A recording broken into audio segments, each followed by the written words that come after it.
So my point to that is, as I talk to people and I find out about what they're dealing with in their life, I think a lot of times it's holding them back from being the best nurturer or the best parent or the best sibling or the best daughter or son. A lot of us at our age are taking care of parents. I've unfortunately lost both my parents a long time ago. So I don't have that to deal with, but I do have grandkids I'm raising, and I do am dealing with stuff on a regular basis with many different things. And then that's not what I'm not here to tell you about what I've been through, because all trauma is subjective, right? If your grandmother, if you were very close to your grandmother or something, and God forbid she passes away, it could affect you a lot more than maybe when my grandmother passed away, because we weren't very close. So I never want to compare that, and I never want to do. It's not a contest. Now I may tell you, I'm going to tell you about some things that have happened, but it's not the only reason is kind of a demonstrative. I just wanted to just demonstrate something to you. So 2024 has been an interesting year. It started off with a bang. I was contacted in December, from a person that I was acquaintance with. We weren't really good friends, but I knew him for a few years, him and his wife, and they had a business in Poway, and they called me and um, kind of wanted me to come to work for them and help them with some things that they were trying to accomplish. So we sat down several times and talked about, revenue and culture change and, organization, and his goals were and what my goals were. And I thought we had those expectations very clear. But as I started working for him, I found out he had a little bit different personality than I thought. In that social setting, very bubbly, very, joyful person. In that work setting, very much a micromanager, berating people on a regular basis, myself included. And I didn't handle it like I would have 10 years ago.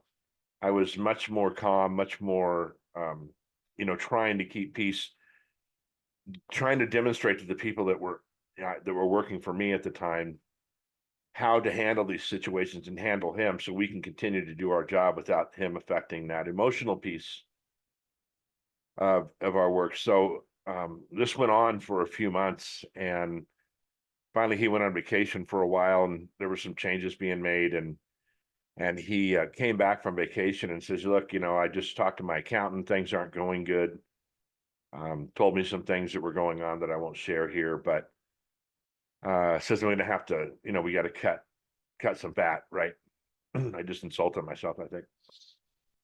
So he was going to give me a month to find something new, because the economy is not awesome right now. And although there seems to be a lot of jobs out there, I don't have a college degree. I don't have a lot of things that they're looking for. And I'm not 25 years old anymore either. And so the month went down to about 3 days, and they let me go. So he couldn't afford me to pay me anymore. So I was down the road. So obviously looking for work right now. And right, so that was devastating to me, because I had a really good job before I went to work for him, and I bought into what he promised. And of course, none of it came to fruition. So no big deal. I mean, I'm moving on. I don't quit. I'm not one of those people that just roll over and die. So I'm moving on and doing what I have to do. One of the things I've always wanted to do is public speaking.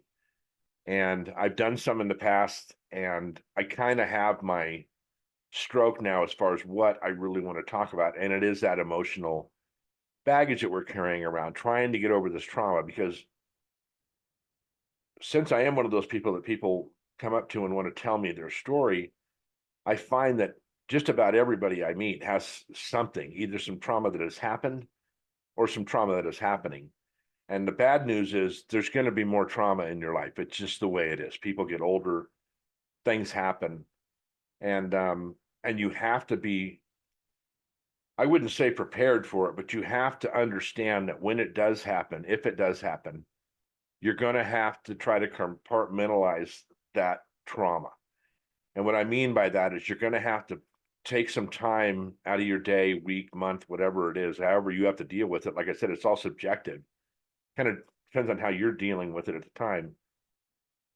And you have to be able to deal with that on separate terms versus when you're taking care of people. So